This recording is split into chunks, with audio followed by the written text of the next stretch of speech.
Vincent DeLuca wasn't just a name in Chicago. It was a monolith. It meant Silver Harbor. It meant cold, hard control from the steel towers downtown to the quiet, wealthy suburbs. But Vincent himself lived apart from it all, in a fortress of glass and black stone in Northbridge. The house was his armor, perched on a hill, overlooking a city he owned but never touched. It was silent. It was secure. It was exactly how he liked it. The routine had started 3 weeks ago, a ghost in the security feed. Every night, somewhere between 2 and 3 in the morning, a figure would appear at the massive wrought iron gates. They never touched the intercom, never tried the lock. They just left something.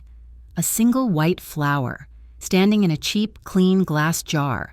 And then they were gone, swallowed by the suburban dark long before the first hint of dawn. His men, seasoned killers and watchers, dismissed it. Some nutjob, boss, his capo, Russo, had grunted, reviewing the grainy footage. Wants attention, we can make him disappear. Vincent had waved him off. The guards saw madness. Vincent saw a ritual. He found himself in his study late at night, watching the live feed, waiting. He could not stop staring at the flowers his staff collected each morning, their petals perfect against the cold marble of his kitchen. The first was a white chrysanthemum, stark, simple. Then came a lily, its trumpet-like bloom smelling faintly of chapels and caskets, a withered white rose, its edges browning, looking like it had been salvaged from a gravesite. Last night, it was a white orchid, delicate and impossibly pure against the cold iron. They were all funeral flowers, messages of death, or perhaps messages from the dead. This curiosity was new. Vincent DeLuca had not felt curiosity, or much of anything else, in a very long time. Not since Isabella, 10 years. 10 years since Isabella Marchand. The only fire that had ever matched his ice had been put in the ground. When she died, she took every soft part of him with her.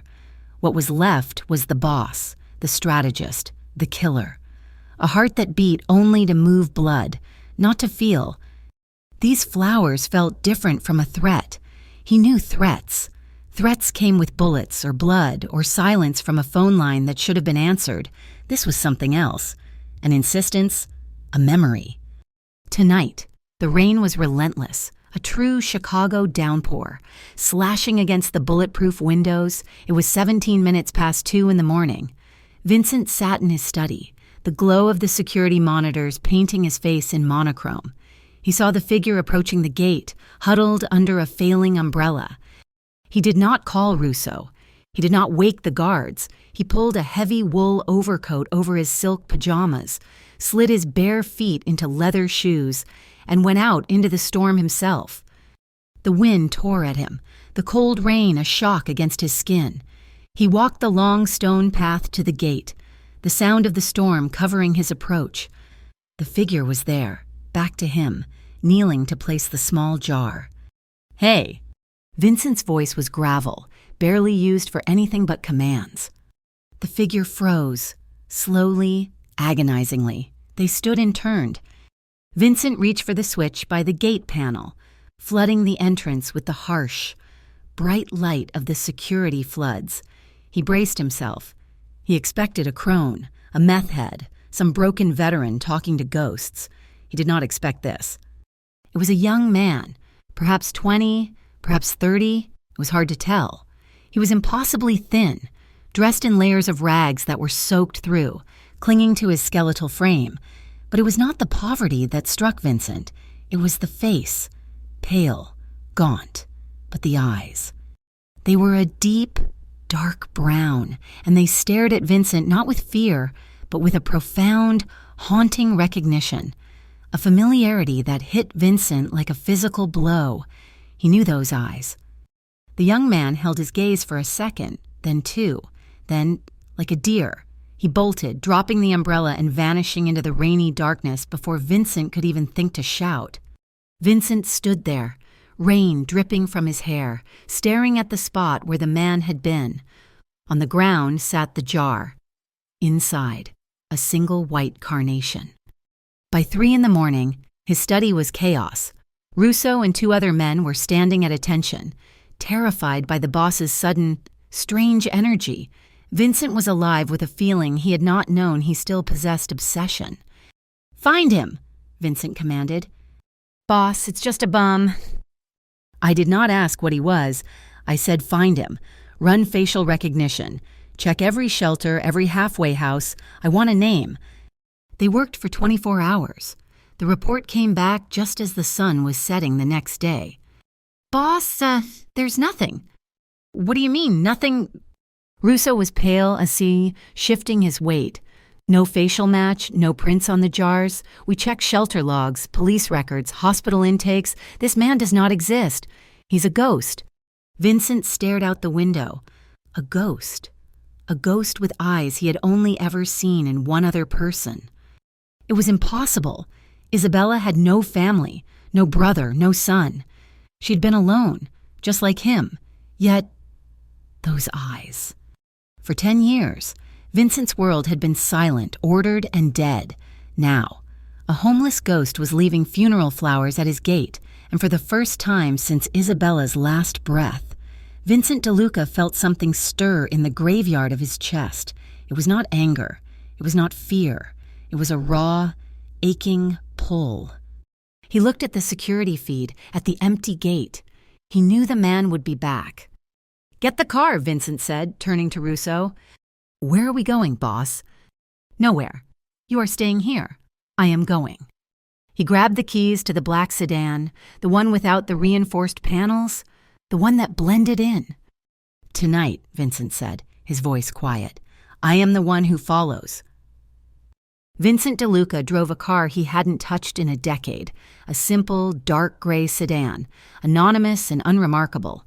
He wore a faded black beanie pulled low, a heavy canvas jacket, and jeans.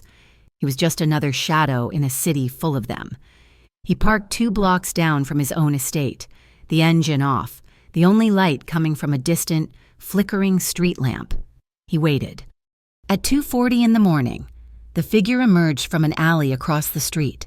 He moved with a speed that belied his gaunt frame, placed the small jar with its single white iris at the gate, and turned, walking away not toward the city, but deeper into the industrial outskirts. Vincent started the engine. He kept 3 car lengths behind, his headlights dimmed. The man never looked back. He walked for miles, past shuttered warehouses and crumbling brick facades, into a part of Chicago that the city itself had forgotten. The man's journey ended at the rusted, chain-linked fence of an abandoned elevated train station. He slipped through a gap in the fence and disappeared inside. Vincent parked, his frustration mixing with a cold, sharp intrigue. He followed on foot, his expensive shoes silent on the cracked pavement. He entered the station. It smelled of rust, damp, and pigeons. Above, the wind howled through the skeletal remains of the platform. He found the man in a derelict waiting room. He was not alone. A small colony of stray cats, mangy and thin, were gathered around him. The man sat on a pile of newspapers, pulling a half-eaten sandwich from his bag. He meticulously tore the bread and scraps of meat into tiny pieces, dividing it fairly among the animals, who ate from his hand, purring and rubbing against his threadbare coat. Vincent watched from the darkness, a statue of disbelief. This was the ghost, a man who starved himself to feed stray cats. After the cats were fed, the man curled up, pulling a thin blanket over himself. But he did not sleep. He took something from his inner pocket. It was a small, leather-bound notebook, its cover warped and stained. By the faint green glow of an old emergency exit sign, the man began to write. Vincent squinted, trying to see. The man wasn't writing words. He was drawing symbols, triangles, cross lines, circles with dots. A chill ran down Vincent's spine. He recognized them. They were old codes, markers used by the original families, the Sicilian outfits from his father's generation, ciphers for drop points, safe houses, and betrayals. What was a homeless boy doing with the dead language of the Mafia? For 3 more nights, Vincent followed the same ritual. He watched the man leave a flower. He followed him back to the station. He watched him feed the cats and write in his book. The man seemed to be in a holding pattern, a guardian of this ruined place. He never begged, never interacted with another human. He just watched, waited. On the fourth night, the routine broke. The man was walking down a narrow alley, a shortcut, when three figures stepped out from a doorway, blocking his path. Vincent recognized them instantly. Local addicts, desperate, violent. "Got anything for us, pretty boy?" the first one sneered, pulling a rusty pipe. The man, Eli, just held his small bag closer. "It's just food, please." "Food's good." They lunged. Vincent was moving before his mind had processed the command. He was not the boss in that moment. He was the enforcer he had been 20 years ago. He moved through the darkness like a blade. The first man with the pipe swung at Eli. Vincent caught his wrist, twisted, and shattered the bone with a single, sharp crack. The man screamed. The second one came at him with a knife. Vincent sidestepped the wild thrust, drove his palm into the man's nose, and followed with a precise, devastating blow to the throat. The man collapsed, gurgling. The third one, seeing his two friends neutralized in less than 5 seconds, tried to run. Vincent kicked the back of his knee, and the man went down hard, his face hitting the pavement with a sickening thud. The alley was suddenly silent, save for the pained groans of the attackers. Vincent turned. The young man was on the ground, leaning against the brick wall, his hand pressed to his temple. Blood was seeping between his fingers. He had hit his head when he fell. He looked at Vincent, his eyes wide. Then they rolled back and he slumped, unconscious.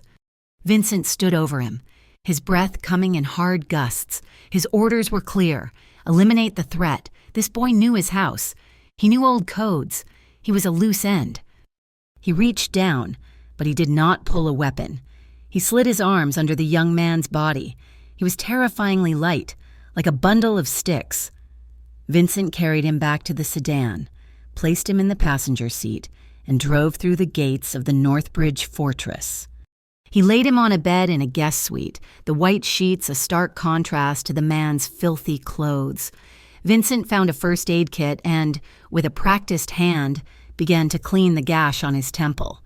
The cut was shallow, but he was malnourished. As he worked, he found the notebook, tucked inside the man's shirt. He placed it on the marble nightstand. He did not call his doctor. He sat in the chair in the corner of the room as the sun came up, watching the slow, shallow breath of the stranger. Just after 7 in the morning, the man's eyelids fluttered. He awoke slowly, his gaze focusing first on the ceiling, then on the room, and finally, on Vincent. Vincent expected panic, screaming, a fight. He got none of it. The young man's dark, familiar eyes stared at him, filled not with fear, but with a crushing, ancient pain. His voice was a dry rasp. "You don't recognize me, do you?"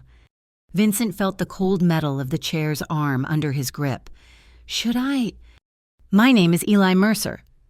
The name hit Vincent like a physical impact. Mercer, Antonio Mercer, a man who had been his father's most trusted soldier, a man who had sold them out to a rival family, a betrayal that had almost cost Vincent everything, a man Vincent had executed personally, ensuring his death was slow and educational. "Antonio's son," Vincent stated. His voice was flat, betraying nothing. "Yes." Eli slowly pushed himself up on one elbow, his body shaking from the effort. "I leave the flowers. I leave them for my father, but for you too." "A threat," Vincent said, his eyes narrowing. "A son's revenge." "No." Eli shook his head, a single tear tracing a clean path through the grime on his cheek.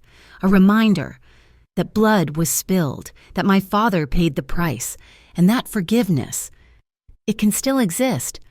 I wanted to see if you were still a man, or just the monster everyone says you are. Vincent looked at the boy, the son of his mortal enemy, the ghost who fed stray cats and wrote in coded notebooks, and then a memory, cold and sharp, surfaced. Isabella crying, begging him to spare Antonio, calling him my brother. He had dismissed it as a lie, a desperate plea. He realized, with a sickening, dizzying certainty, that it had been the truth. This boy, Eli, was Isabella's nephew, her blood. The flowers were not a threat, they were a penance. 1,000-pound weight settled in Vincent's chest, a feeling he had never experienced. It was not grief, it was not anger, it was the first agonizing sting of guilt. Vincent DeLuca, was feeling the need to atone. He stays. Vincent's voice was final. Russo, his capo, looked like he had been struck. They were in the main hall, a vast, cold space of marble and shadows. Eli was upstairs, asleep, under the watch of 2 guards who were clearly unnerved. "Boss, you cannot be serious," Russo hissed, keeping his voice low. "He is Antonio Mercer's son. He admitted it. He's been casing this house for weeks. This is a long con. He gets in. He gets close. He puts a knife in your back." "He had a knife in the alley. Russo. He did not use it," Vincent replied, his patience thin. "He stays. He will recover, then we will see. See how long it takes for him to poison your coffee." Vincent turned, his full height and the sheer weight of his presence silencing the other man. "He is Isabella's blood, and he is under my roof. You will treat him as a guest. Your only job is to ensure he does not leave, and no one else gets to him. Are we clear?" Russo swallowed his pride, his face tight with anger and confusion. "Clear, boss." A strange, fragile truce settled over the mansion. For 3 days, Eli did not leave the guest suite. Vincent had clothes sent in simple gray sweats and a t-shirt, things that looked alien on his gaunt frame. Food was left at the door and collected, untouched. On the 4th day, Vincent found him not in his room, but in the East Garden. The mansion's gardens were Isabella's forgotten project. After her death, Vincent had ordered them maintained but had never once set foot in them. They were immaculate, cold and lifeless. Eli was on his knees by a bed of white lilies, his hands in the dirt, gently clearing weeds from their base. He did not look like a prisoner. He looked like he belonged there. Vincent watched from the glass expanse of his study. He watched as Eli moved from the lilies to the chrysanthemums and then to the struggling white rose bushes. He worked with a quiet, methodical patience. He was nurturing the very flowers he had used as a memorial. The house, once a mausoleum of silence, began to change. Before, the quiet was an absence. Now, it was an awareness. Vincent found himself listening for footsteps, for the sound of Eli in the garden, for the quiet click of a door. The air, once frigid, felt charged, as if waiting for a storm. They began to talk, not in long conversations, but in short, cautious exchanges. At first, it was in the garden. "You like flowers," Vincent stated, standing over him. Eli did not look up, his hands still in the soil. "They don't lie, they live, they bloom, and they die. It's honest." Later, in the vast 2-story library, Vincent found Eli staring at his collection of Renaissance art. "The price of power," Eli said, his voice soft, gesturing to a painting of a Medici prince. "Do you ever wonder if it was worth it?" No one had asked Vincent DeLuca such a question in his adult life. Power is not about worth, it is about necessity. "Is it?" Eli turned, his dark eyes fixing on him. "Or is it just a cage you built for yourself, and now you are angry that you're trapped in it?" Vincent felt a flash of cold fury, but it died as soon as it rose. The boy's words held no malice, only a weary, philosophical sadness. The following afternoon, Vincent was preparing to leave for a meeting downtown. He walked down the stone steps of the veranda, his hand on the handle of his armored Mercedes. "Wait!" Eli's voice was sharp, urgent. He was 20 yards away, holding a pair of garden shears. Vincent paused. "What?" "The car," Eli said. His eyes narrowed, looking at the ground just under the driver's side door. "There's a wire by the front tire. It's wrong." Vincent froze. Russo, who was standing by the passenger door, had not seen it. "Boss, Russo began, but Eli was already moving. He did not run towards Vincent. He ran past him, towards the stone balustrade of the garden. "Move!" he screamed. In that split second, Vincent saw it, a thin, black wire, almost invisible against the dark pavement, leading under the chassis, a pressure-sensitive trigger.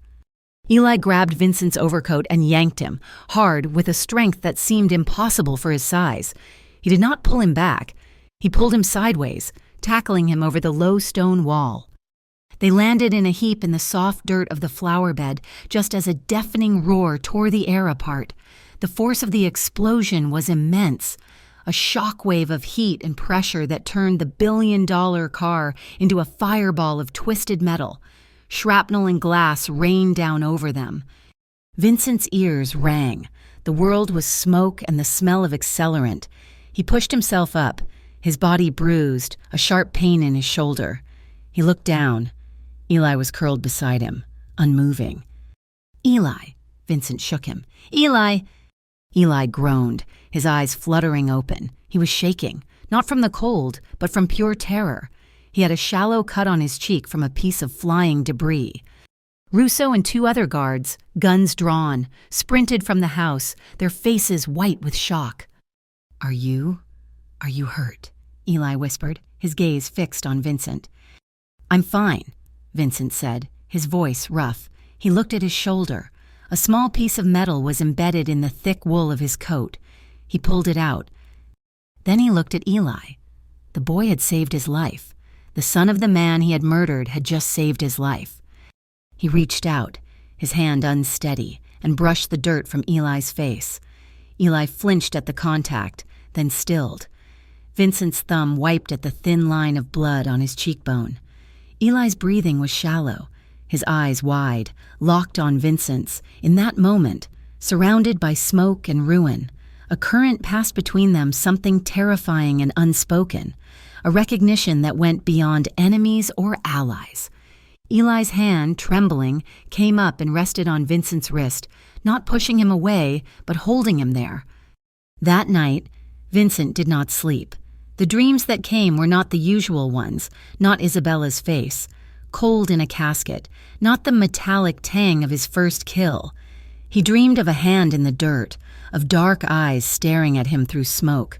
He dreamed of a boy who saw him not as a boss, not as a killer, but simply as a man. He woke near 3 a.m. The house was too quiet. He knew, instinctively, where Eli would be. He found him in the garden. A cold, miserable rain had started, soaking the ground. Eli was sitting on the wet stone bench, staring at the flower bed where they had landed. The explosion had shredded the lilies and roses, leaving a crater of black, scorched earth. Vincent stood behind him, silent. "I used to think he was a good man," Eli said, his voice barely audible over the rain. "My father, I used to think he was a hero." "He was a traitor," Vincent said, the words tasting like ash. "He was," Eli agreed, not turning. "He was a traitor, and you were the executioner. That made you a monster in my head for 10 years, a thing to be hated." He finally turned, his pale face streaked with rain, looking up at Vincent.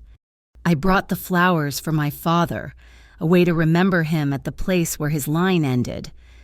But," he took a shaky breath, "but I think I also brought them for you, because I looked at you, and I looked at this house, and you are no longer the monster I imagined."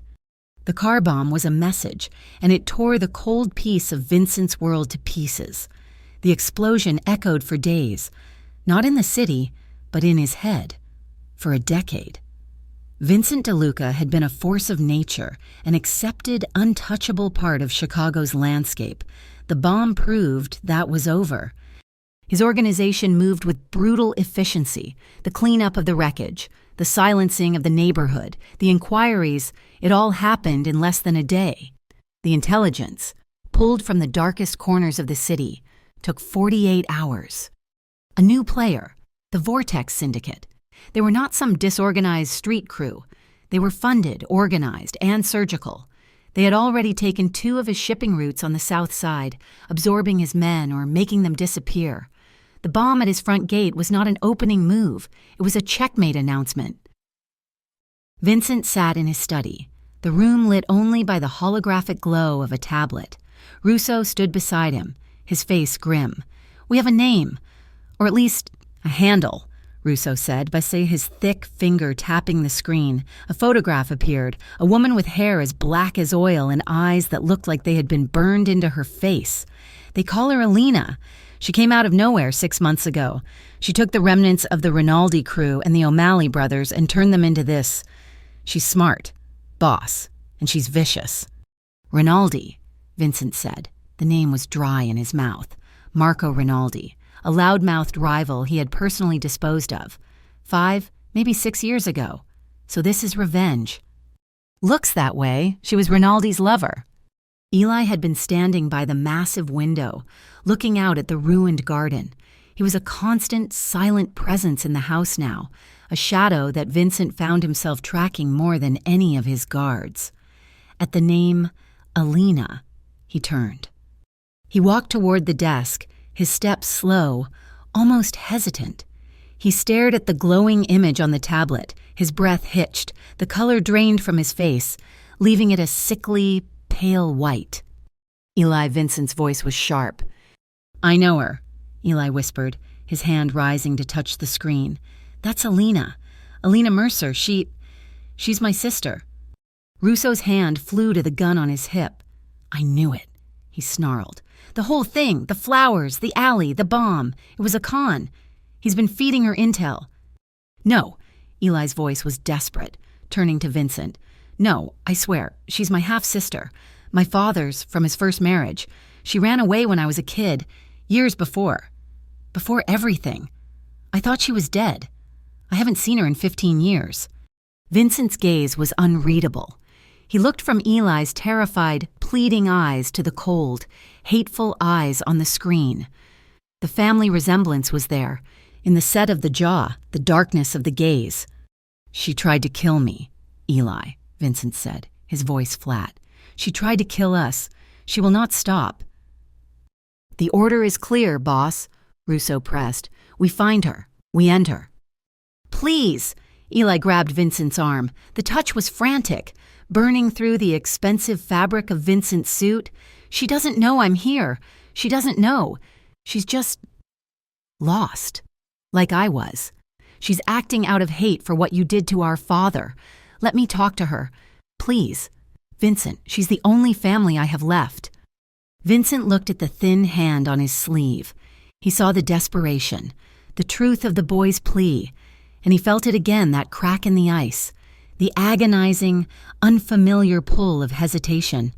To kill Alina was the right move, the only move, but Eli's eyes held him captive. "You owe me this," Eli whispered, his voice breaking. "After what you did, you owe me the chance to save her."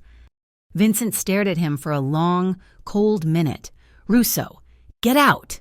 "Boss, now." Russo left, the slam of the door echoing in the hall. Vincent turned back to Eli. "You will set up a meeting. You will use that notebook of yours, the old codes. Tell her to meet at the abandoned train station. Your territory." Relief washed over Eli, so profound he nearly buckled. "Thank you. She will listen. I know she—" "Do not thank me." Vincent cut him off. He walked to the intercom. "Russo, get in here." When Eli had left to write the message, Vincent faced his capo. "The meeting is on. The train station, midnight tomorrow. I want 2 sniper teams. One on the warehouse roof across the street, one on the grain silo. I want their sightlines perfect. The second she makes a wrong move, you take her. You take everyone with her." "And the boy, boss?" Russo asked, his eyes cold. "He's the bait," Vincent said. "You protect the bait, but the target is Alina." The night air was heavy, smelling of damp metal and the nearby river. The elevated train station was a skeleton against the bruised purple sky. Vincent stood in the deep shadow of a collapsed ticket booth. Eli stood 20 feet ahead, in the center of the platform, bathed in the sickly yellow glow of a single, flickering service light. He was visibly trembling. "She will come," Eli said, his voice shaky. "She'll listen." "Stay focused," Vincent commanded in a low tone. He scanned the rooftops, saw the telltale glint of a scope. His men were in place. A black SUV pulled up to the street below. A single figure got out. Alina. She moved like a panther, her hand in the pocket of her long black coat. She climbed the steps to the platform alone. "Eli," her voice cut through the silence. "My little brother. They said you were dead." "Alina." Eli stepped forward, his hands raised, open. "I'm here. Please, this has to stop. The bombing, the war. It's not the way." "The way," she spat, stopping just outside the pool of light. Her eyes found Vincent in the shadows. "You're with him. The animal who murdered our father." "It's not what you think," Eli pleaded, taking another step. "He saved me. He's a liar," Alina screamed. And then, everything happened at once. "Now," Alina yelled. It wasn't a signal to an unseen force. It was a command. Suddenly, the entire platform was flooded with blinding, high-intensity spotlights, turning night into day. They were not from the rooftops. They were from inside the abandoned train cars, from the windows of the warehouses. "Ambush!" Russo's voice screamed in Vincent's earpiece, followed by the crack of sniper fire. But it was too late. Alina had anticipated the snipers. She had set her own trap. Men in tactical gear poured from the train cars, firing automatic weapons. The air exploded into a nightmare of noise and muzzle flashes. Vincent grabbed Eli, shoving him behind a thick steel support beam as bullets chewed concrete where they had been standing. "We have to move," Vincent yelled, pulling his own weapon, firing 2 precise shots at a man rounding the corner. But Alina was faster. She had flanked them. She burst from the shadows, her pistol raised, her eyes burning with pure hatred, aimed directly at Vincent. "This is for my father!" she screamed. She fired. Vincent braced for the impact, the inevitable tearing of lead. It never came. Eli, in a last desperate act of love, had moved. He had thrown himself in front of Vincent. The sound of the bullet hitting him was a sickening, wet thud. Time stopped. Eli gasped, his eyes wide with a terrible, final surprise. He looked down at the dark, spreading stain on his thin shirt. Vincent stared, his mind unable to process the image. Alina stood there, her own gun lowering, her face suddenly a mask of confusion and horror. "Eli," that single, whispered word was her last mistake. The ice in Vincent's chest did not crack. It shattered. It became a void, a rage so cold and absolute it eclipsed everything. He raised his pistol, not at her chest, but at her head. He fired. Alina dropped without a sound. The firefight died around them as Russo's men, now clear of the trap, gained the upper hand, but Vincent heard none of it. He fell to his knees, catching Eli as he collapsed, pulling the boy's frail body into his lap. "No," Vincent whispered. The word was hollow. "No, no." He pressed his hand to the wound, trying to hold the life inside, but the blood was too much, coating his hands, his suit. The rain began to fall again, a cold, indifferent drizzle, mixing with the blood on the platform. Eli looked up, his face pale, his breath rattling. He was not in pain. He looked tragically sad. He raised a trembling hand, his fingers smearing blood on Vincent's cheek. "Now," he choked, a small, bloody cough. "Now, do you see why I brought the flowers?" Vincent stared, his vision blurring. A single hot tear, a thing he thought had died in him, fell from his eye onto Eli's face. He was weeping.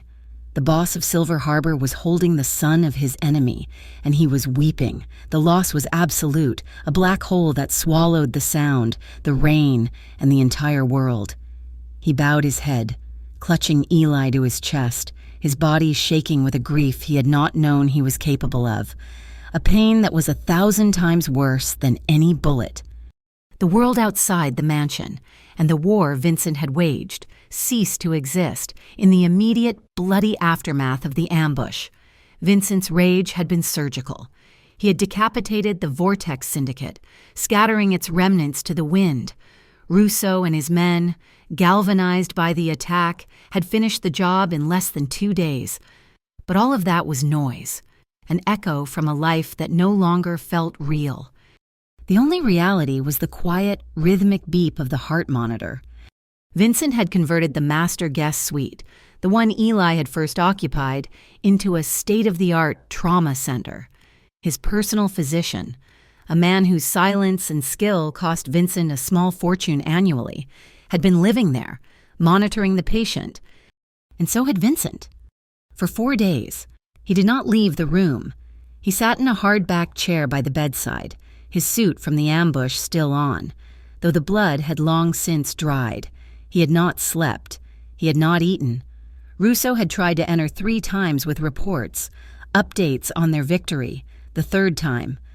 Vincent had looked at him with such cold, silent fury that the capo had backed out of the room and not returned. Vincent just watched. He watched the impossible. Shallow rise and fall of Eli's chest. The bullet had missed his heart by less than an inch, tearing through his left lung. It was a miracle of physics, a miracle of bad aim, a miracle of something else. He studied Eli's face in the dim light. It was pale, almost translucent against the stark white pillows. He saw Isabella in the high cheekbones.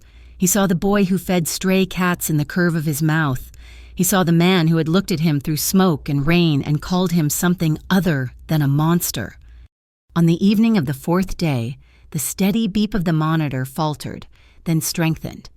The physician looked up from his charts, surprised. Eli's eyelids fluttered. Vincent was on his feet in an instant, his heart, a dead thing for a decade, slamming against his ribs. He moved to the bed, his hand hovering over Eli's, afraid that touching him would break the spell. Eli's eyes opened. They were cloudy, unfocused. Then they cleared. They found Vincent. There was no fear, no confusion, just a deep, bone-weary recognition. The chaos of the train platform, the bullets, the blood, his sister's death, it all settled in his gaze. And then it passed. All that remained was the unspoken truth that now lived between them. "You're alive," Vincent said. His voice was a raw, broken thing. Eli tried to speak, but only a dry cough escaped. Vincent poured a glass of water, his hand shaking, and helped lift Eli's head to sip. The water seemed to revive him. "My sister," he whispered, his voice a rasp. Vincent's face hardened, but he would not lie. Not to him. "She's gone. Eli." A single tear escaped the corner of Eli's eye, tracing a path into his matted hair. He closed his eyes. "I couldn't save her." "You saved me," Vincent said, the words tearing out of him.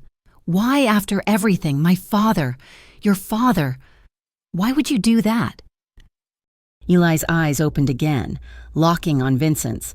"I was tired of death, I think I was tired of yours most of all." The silence in the room was absolute. The monitor's beep was the only sound, a fragile metronome for their new, shared world. Vincent pulled the chair to the very edge of the bed. He sat, leaning forward, his empire, his power, his entire life reduced to this single, dim room.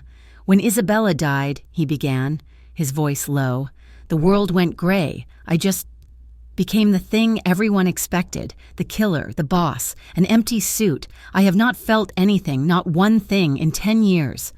He looked at his hands, at the dried, dark blood under his fingernails, Eli's blood. "If I believed in God, Eli," Vincent confessed, his voice breaking, "if I was a man who still knew how to pray, I would say that you are his forgiveness." A small, agonizingly weak smile touched Eli's lips. "I am not forgiveness, Vincent." He took a shallow, rattling breath. "I am just a man. I was bringing flowers to a dying soul. I wanted to see if it could still feel the rain." Vincent felt the last of his defenses crumble, the pull he had felt in the garden, the agony on the train platform. It all coalesced into a single, terrifying, undeniable truth.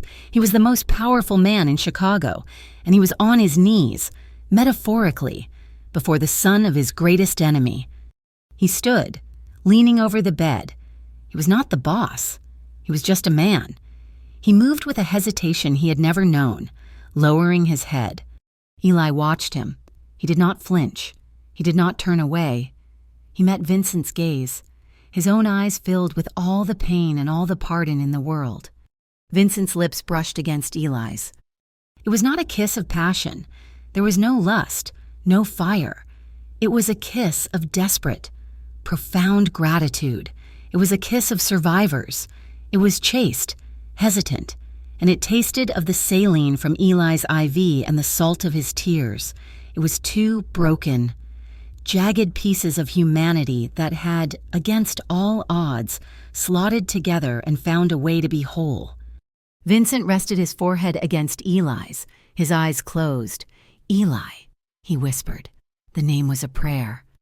"Vincent," Eli breathed back, and in that one word, the old world burned to the ground.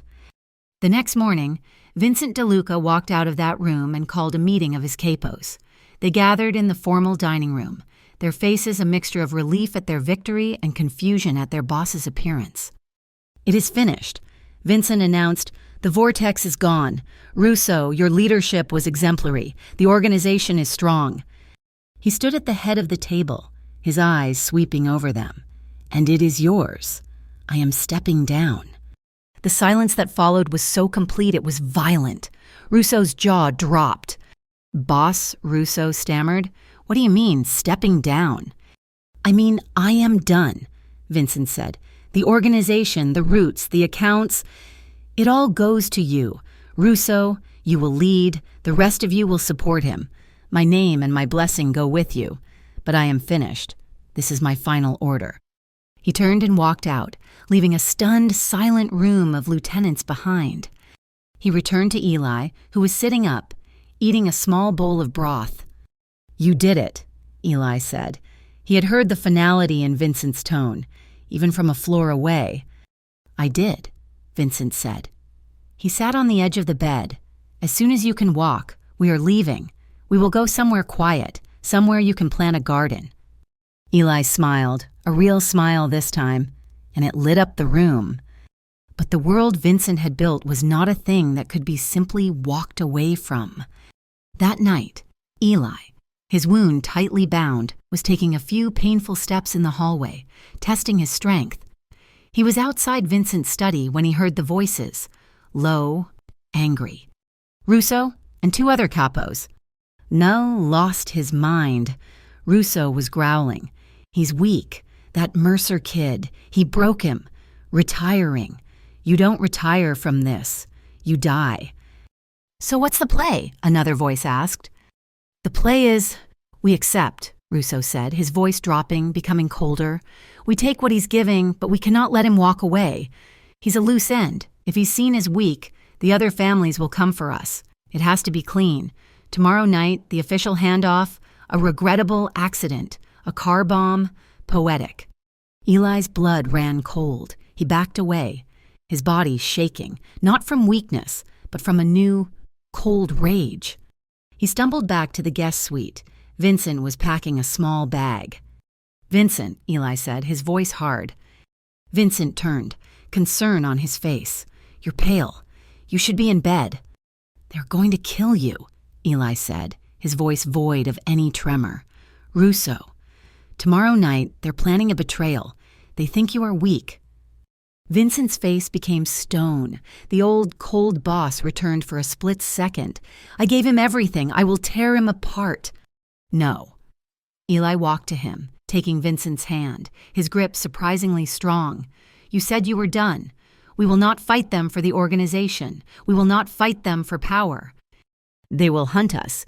Eli, I cannot run."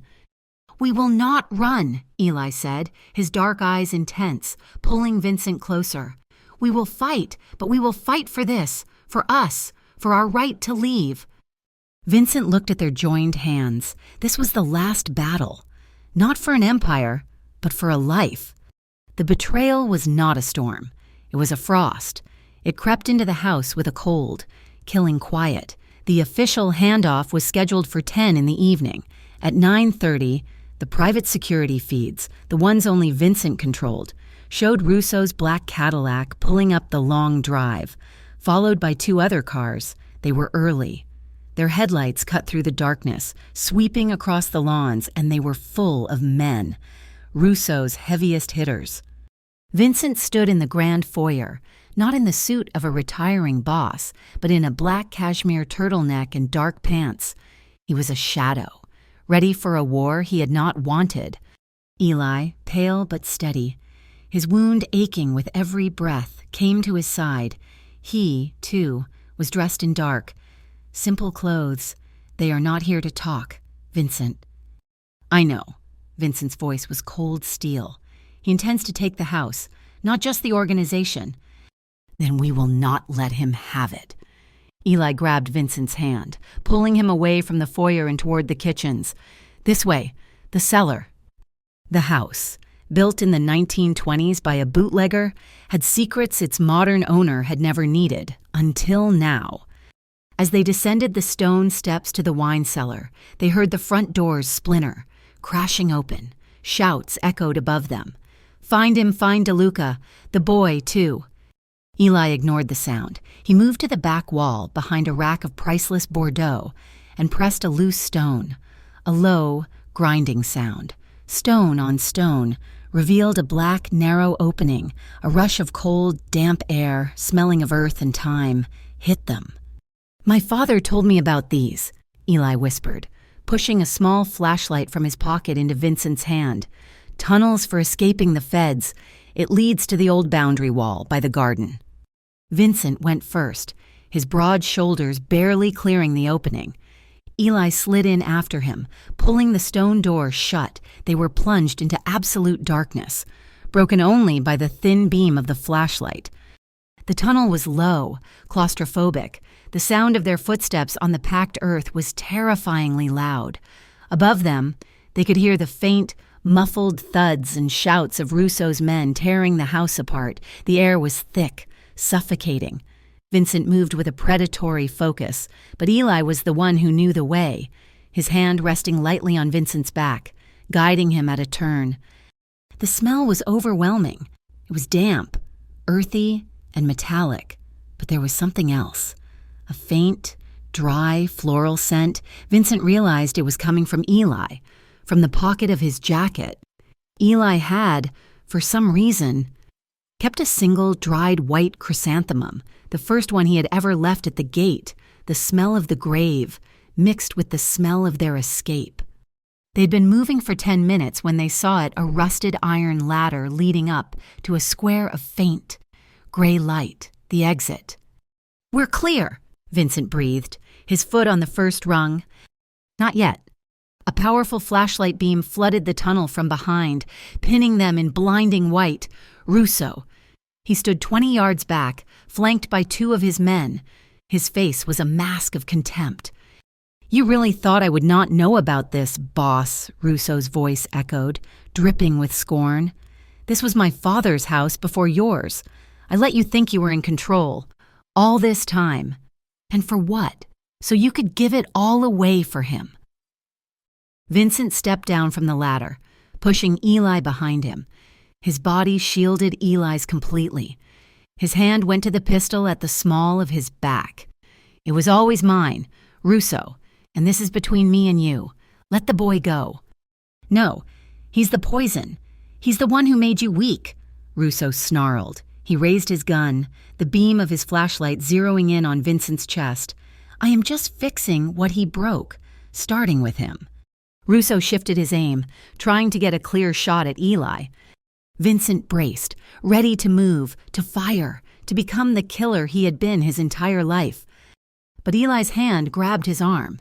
No, he whispered, his voice intense. Eli, get behind me, Vincent commanded. You've killed enough. The words were quiet, but absolute. You've shed enough blood. For your father. For mine. For this. Let me do the rest. What are you, Before Vincent could finish, Eli shoved him hard. He shoved Vincent toward the ladder, out of the line of fire. "Go!" Eli screamed, his voice breaking. And then Eli turned. He did not run for the exit. He did not hide. He, frail and wounded, walked 2 steps back toward Russo, his arms slightly spread, a human shield, a final, absolute defiance. "No," Vincent yelled. "Take him!" Russo barked to his men. Russo himself aimed. He fired. The sound was deafening in the enclosed space. Eli's body was thrown back by the force of the impact, a dark spray hitting the stone wall. He collapsed in a heap at the base of the ladder. A void of pure, cold silence opened in Vincent's mind. The world slowed. Russo's men were raising their weapons. Russo himself was lowering his, a look of grim satisfaction on his face. Vincent did not feel anger.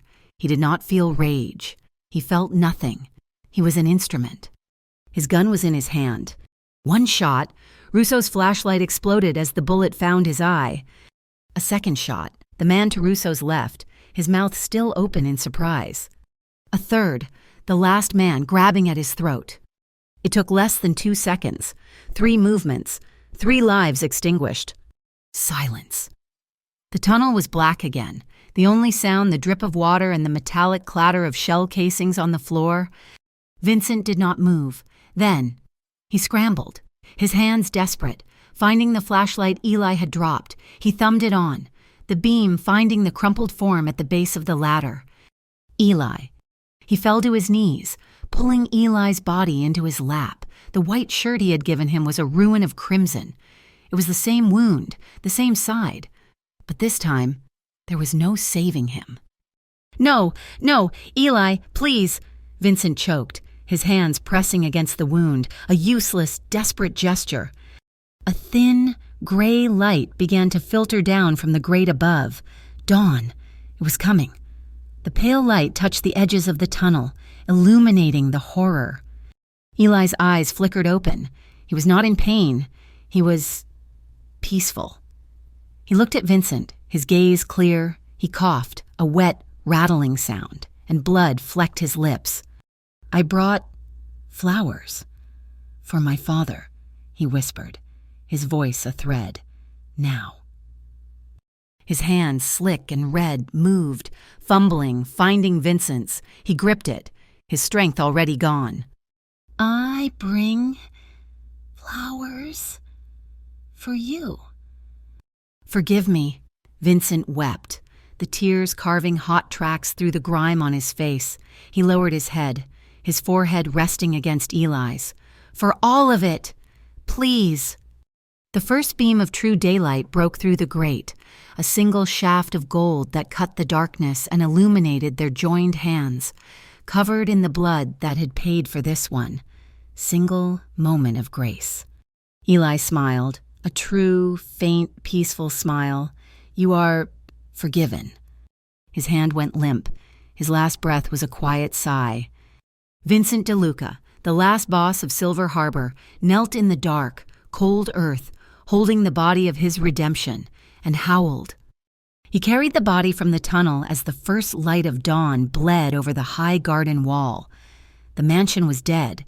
Russo's men were a bad memory in the dark, and the guards Vincent had employed for a decade were gone, having fled in the night, recognizing the fall of an empire. Vincent DeLuca was alone. He did not call for help. He did not call his physician or his cleaners. He went to the garden shed, his movements slow and mechanical, and took a shovel. He dug the grave himself. He dug it in the very center of the garden, in the scorched, ruined patch of earth where the car bomb had obliterated the lilies. The soil was soft, mixed with ash. It seemed the only place that understood. He worked for hours, his hands, which had not done manual labor in 20 years, blistering, then bleeding. He did not feel the pain. When the hole was deep enough, he went inside. He took the finest, softest white linen sheets from the master suite. He wrapped Eli's body gently, as if tending to his wound, and carried him to the garden. He laid him in the earth. He filled the grave with his own hands, the thud of dirt on linen, a sickening, final sound. When the sun was high in the sky, he was finished. He stood, covered in sweat and dirt, a broken king in a ruined garden. He found a single unbroken white chrysanthemum near the edge of the blast radius, plucked it, and laid it on the fresh, dark soil. The disappearance of Vincent DeLuca was not a mystery. It was an evaporation. He walked into the mansion, showered, and packed a single, small bag. He took no money from the safes, made no calls, left no notes. He walked down the long drive, past the wrought iron gates, and left them open. By noon, he was on a bus heading west, the Silver Harbor organization, decapitated and leaderless, imploded in less than a day, a war erupting over the scraps. Vincent neither knew nor cared. 6 months later, a man calling himself Victor settled in a small, perpetually damp town on the Oregon coast. He used the last of the cash in his wallet to buy a forgotten cottage on 2 acres of overgrown weeds and thorns. The house was a wreck. The roof leaked, and the wind howled through cracks in the walls. It was a perfect penance. He did not fix the house. He fixed the garden. He worked from sunrise to sunset, tearing out the thorns and the weeds. He tilled the soil, his hands. Once soft, becoming scarred and calloused, he built a new life, not for himself, but for the memory of another. He planted rows of white chrysanthemums. He planted beds of white lilies, which struggled in the cold coastal air. He planted white roses and delicate white orchids in a small, humid greenhouse he built from salvaged windows. His garden was a living memorial, a conversation with a ghost. Each morning, just as the sun rose, he would go out, cut a single perfect white chrysanthemum, and place it on a simple, smooth stone he had set in the center of the garden. He lived in absolute isolation. The locals found him odd, a silent, haunted figure who bought supplies in cash and spoke to no one. In his second year, he bought a simple, leather-bound notebook from the town's general store. It was identical to the one he had taken from Eli's body, the one he had buried with him. He began to write. He wrote not as a boss, but as a confessor. He wrote about the coldness of his father, the brief, burning light of Isabella, the long, gray decade that followed. He wrote about the blood, the power, and the crushing weight of the emptiness. "The lilies finally bloomed today," he wrote one evening. The scratching of the pen, the only sound. "They are not as bright as the ones in Chicago. Or perhaps my memory of them is wrong. I find myself talking to him, to Eli, as if he is here, as if he is just behind me, watching me work. Every flower I plant is an apology. Eli, an apology I was too late to speak."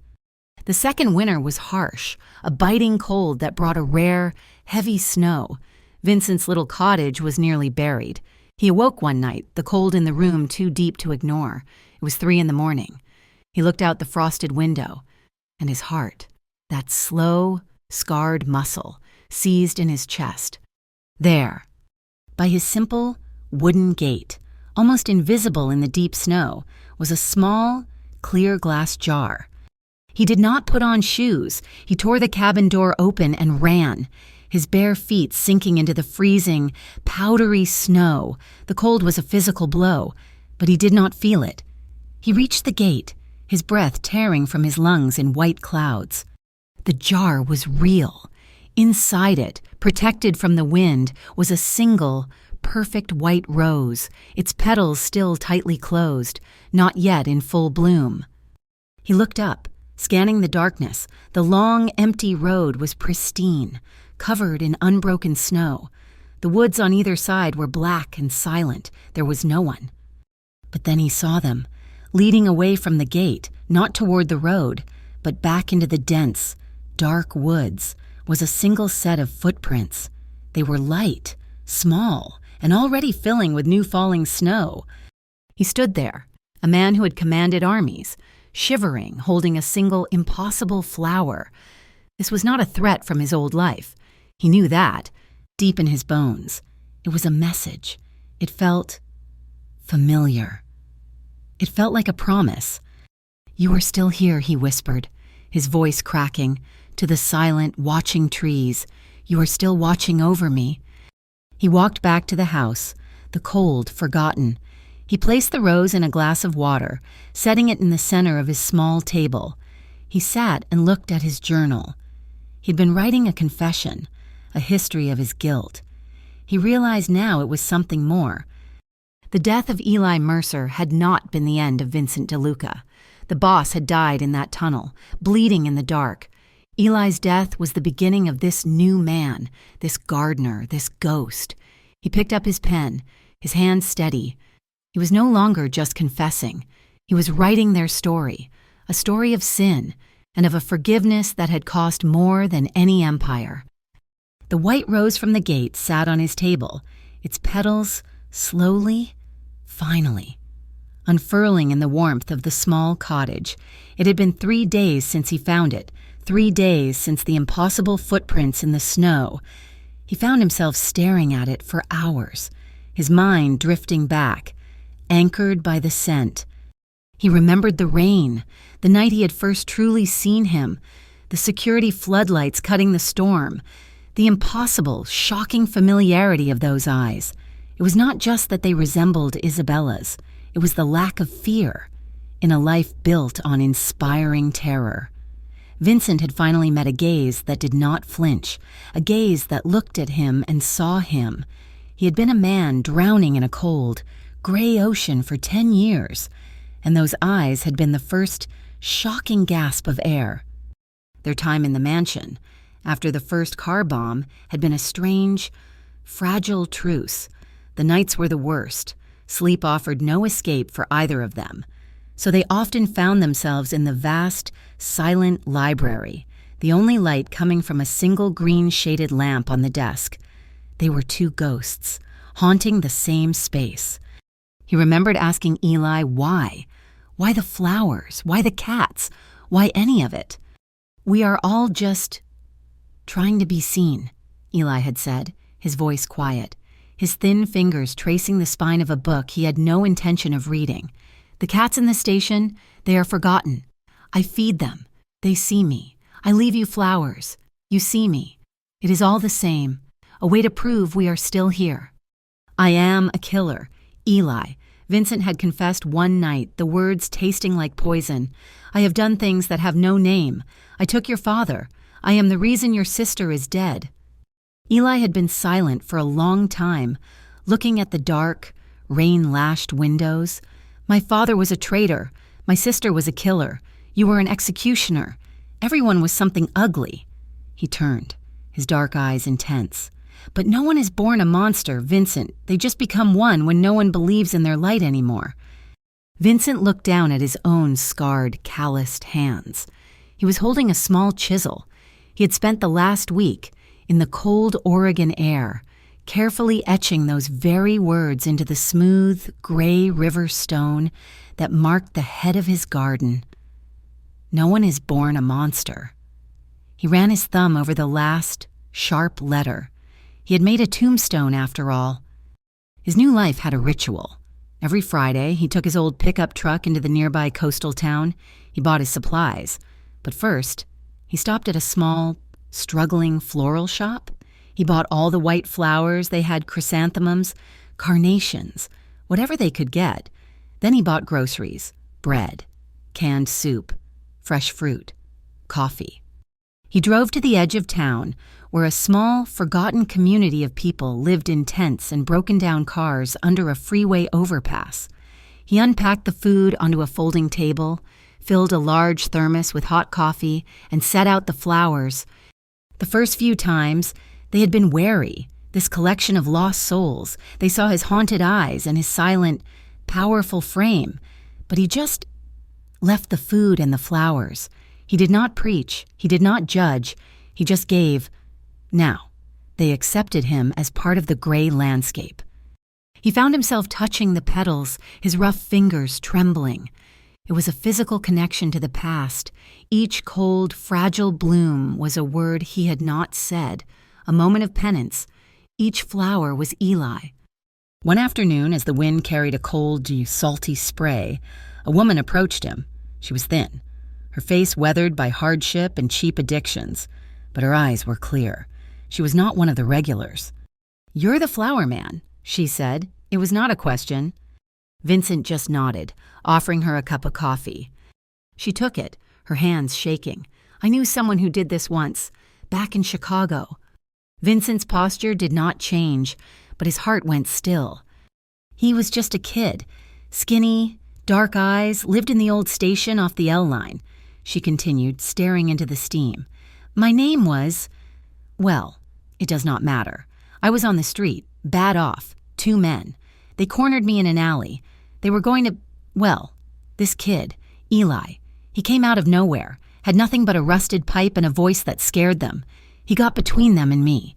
He took a bad hit." She touched her own temple. A phantom pain, but he made them run. He saved me. She looked at Vincent, her gaze sharp. "He gave me this. He said if anything ever happened to him, if I ever got clean, I had to find a man in a stone house. He said, he will understand. I have been clean for 1 year. I heard stories about a man in a cottage who only plants white flowers. It took me a long time to find you." She reached into her worn canvas bag and pulled out a small, leather-bound notebook. It was warped by water and time, the cover stained. Vincent's breath stopped. It was Eli's, the original. He took it from her, his hand shaking so badly he almost dropped it. "Thank you," he managed, his voice thick. "He said to tell you," the woman added, her voice softening, "that he was sorry he had to leave." She turned and walked away, disappearing into the coastal fog. That night, Vincent sat at his small table, the white rose in its jar and the dark, worn notebook side by side. He opened it. The pages were filled with the strange, coded symbols he had seen that first night, the language of his old, dead life. He turned the pages, his rough fingers tracing the symbols, a history of betrayal and secrets. Tucked into the back cover, folded into a tiny square, was a single, brittle piece of paper. It was not part of the notebook. It was a page torn from something else, and it had writing on it, Eli's handwriting. It was a letter. It was not dated. It was not even addressed. But he knew. "If you are reading this, it means I am dead, and it probably means my sister is dead, too. I want you to know I was not afraid. You cannot be afraid when you have been a ghost for 10 years. You showed me that I was still real, that I was still a man. Do not let the house be your grave. Do not let the garden be your penance. Let it be a new start. My father's sin was betrayal. Yours was vengeance. Mine, I think, was hope. I hope it was enough. Maybe in another life, I will get to leave flowers at your gate again." Eli's letter was not an ending. It was a directive. Do not let the garden be your penance. Let it be a new start. Vincent stayed in the cottage for 1 more winter, tending the garden, writing his story. He finished the journal, filling the last page with the single word, forgiven. Then, he locked the notebook in a simple wooden box with the dried white rose from the snow and the folded letter. He sold the cottage and the land. He walked away with very little. He was Victor, a man with no past and a quiet, intense focus. He moved, not back to Chicago, but to Seattle, a city of rain and new money. He did not need his old empire's wealth. He had spent a lifetime learning how to build organizations. He had been a master of logistics, strategy, and acquiring resources. Now, he would use those skills for something else. He started small. With the money from the cottage, he did not just open a soup kitchen, he opened a safe house. He called it the White Flower Project. Its mission was not to feed the homeless, but to protect them. It was a place for the vulnerable, the ones cornered in alleys, the ones sleeping in abandoned stations to escape the violence of the street. It offered legal help, medical care, and a way out. The project was anonymous, but its results were not. It was ruthlessly efficient. Vincent, or Victor, as the world knew him, worked with the same relentless, cold focus he had used to build his criminal enterprise. He found donors. He navigated city bureaucracy. He acquired properties. He built a network. In 3 years, the White Flower Project had safe houses in 4 cities. In 5 years, it was a national organization, a recognized, powerful force for change. Its logo was simple, seen on buses and billboards, a single, stark white chrysanthemum. The culmination was the opening of its new national headquarters. He had chosen Chicago, not downtown, but in a forgotten industrial neighborhood, in a reclaimed warehouse, just blocks from the abandoned train station where he had first seen Eli feed the cats. The event was large. Donors, politicians, and journalists filled the cavernous, beautifully restored brick building. The space was filled with flowers, thousands of them, all white, sent from supporters across the country. Vincent stood on the simple wooden stage. He was no longer the boss, but he commanded the room. He was older, his hair a distinguished solid gray. He wore an immaculate dark gray suit. Pinned to his lapel was a single, fresh white chrysanthemum. It was not an accessory. It was a heart worn on the outside. He stepped to the podium, and a respectful silence fell. He looked out over the crowd, his dark eyes clear, his gaze passing over the wealthy donors and landing on the faces in the back row, the men and women with worn, tired faces, the ones who had been pulled from the street.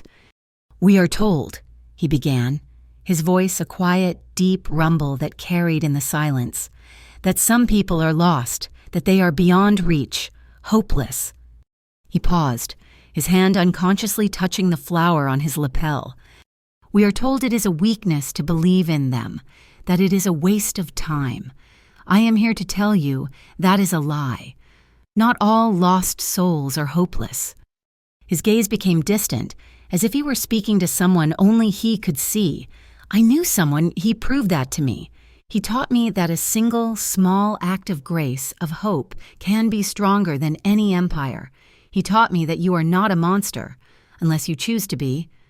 This building, this project, this is not mine. It is his. We are just continuing his work." He stepped back. The applause was thunderous, genuine and sustained.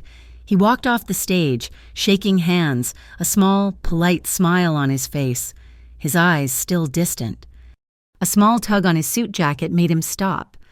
He looked down.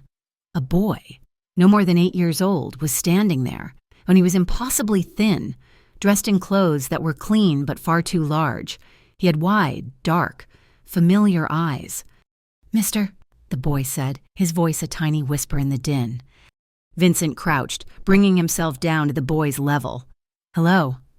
The boy was not scared. He just looked at Vincent with a serious, old gaze. He held out his hand.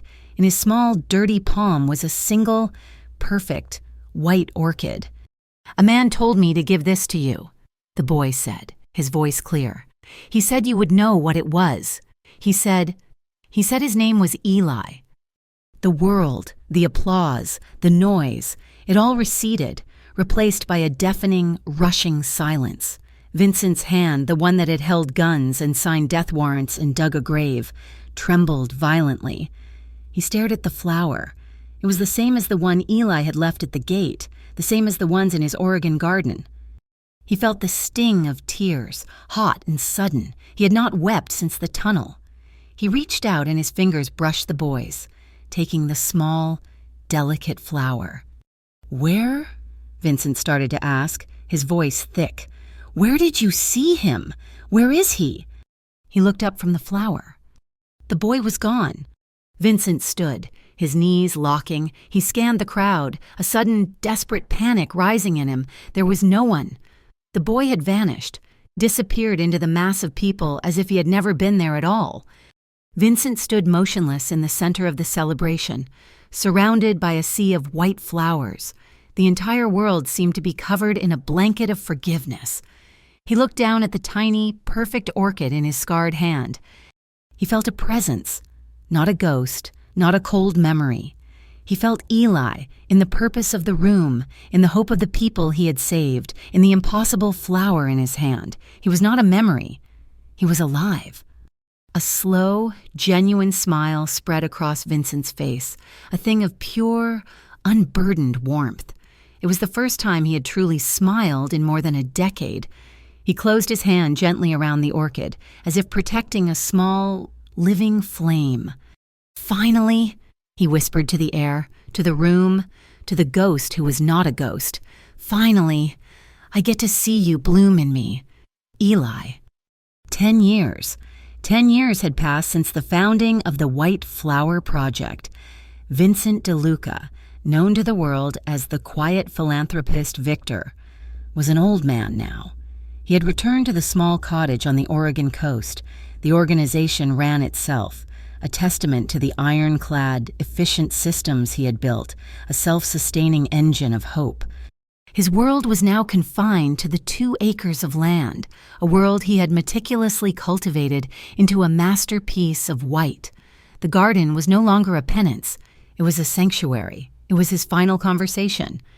He was thinner, his frame stooped, his hands permanently scarred and knotted from a decade of working the soil. His hair was snow white, thinner now, but his eyes were the same, dark, intense, and finally, after a lifetime of war, they were still. They were at peace.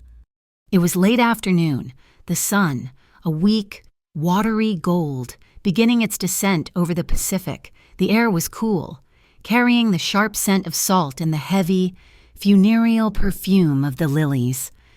Vincent sat on a simple wooden bench, his back to the house, facing the small, smooth river stone that marked the center of the garden. A gust of wind moved through the tall cypress trees at the edge of the property, a sound like a low, long sigh, and in that sound, he heard it. A whisper, as clear as if it were spoken at his ear. Vincent. He did not start. He did not turn. A slow smile, the one that had been born in Chicago 10 years prior, touched his lips. He had heard it before. In the rustle of leaves, in the sound of the rain on the roof, in the crash of the ocean. It was a constant companion. He heard the sound of the front gate, a simple wooden latch lifting and falling. He did not move. He was long past worrying about intruders. His world was open. He heard the soft, light tread of footsteps on the gravel path, coming up to the cottage.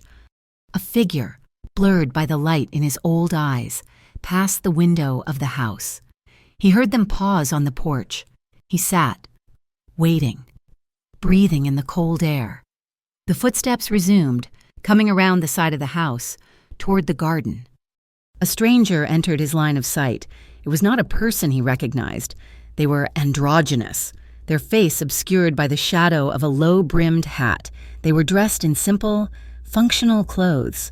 The stranger walked past Vincent, showing no fear, as if they belonged there, and stopped at the smooth stone. For a moment, they just stood, head bowed. Then the stranger bent and placed a single, perfect white lily on the stone, beside the chrysanthemum Vincent had left that morning. The stranger lingered for a second, then turned and walked away. They did not look at Vincent. They did not speak. They just left, their footsteps receding on the path. Vincent sat for a long time, watching the lily, the gift of a ghost or a traveler. It no longer mattered. They were, in the end, the same thing. Slowly, using a simple wooden cane, he pushed himself to his feet. His bones ached. He walked to the river stone and looked down at the new flower. Then, he looked at the soft, damp earth of the garden path. Footprints. They were light, barely an impression, and they were familiar. The same light tread, the same size, the same shape as the ones he had seen in the snow all those years ago. He looked up from the ground. The setting sun had broken through the coastal clouds, and its last, strong rays hit the garden. The white chrysanthemums, heavy with blooms, caught the light and were transformed. They were no longer white. They were a brilliant, burning gold, as if the entire garden had been set aflame, not with destruction, but with glory. Vincent stood in the center of the light, and he smiled.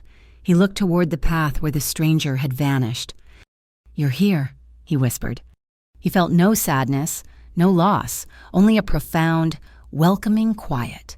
He looked down the long path he had built, a walkway lined with white roses that led to a small, calm lake at the edge of his property. The wind was picking up, and the first petals from the rose bushes were beginning to fall. As he stood there, a strange thing happened. His own shadow, cast long and stooped in the evening light, seemed to detach. It was joined by another, a shadow that was younger, lighter, that moved with a grace his own body had long since forgotten. The two silhouettes, one of the present, one of the memory, stood side by side for a moment, then, together. They turned and began to walk, side by side, down the path of petals toward the golden, shimmering light on the water. Love does not need redemption, it is redemption. The wind blew harder, a final, cleansing gust, and a million white petals were torn from the roses. They swirled in the air like a gentle snow, covering the garden, the stone, and the path, blanketing the footprints until all was pure, white, and finished. At the front gate, hanging from the simple wooden latch, a small, clean glass jar turned in the wind. It was new. It caught the last light of the sun. Etched into its side, in a simple, clear script, were 4 words: Eli and Vincent forgiven. Thank you so much for listening to this story. We would love to know where you are listening from, so please drop a comment below and share your thoughts. If you enjoyed this, please subscribe to our channel, Mafia Boss Story, and be sure to like this video. It truly helps. And please support us by hitting that hype button, so this story can be heard by even more people.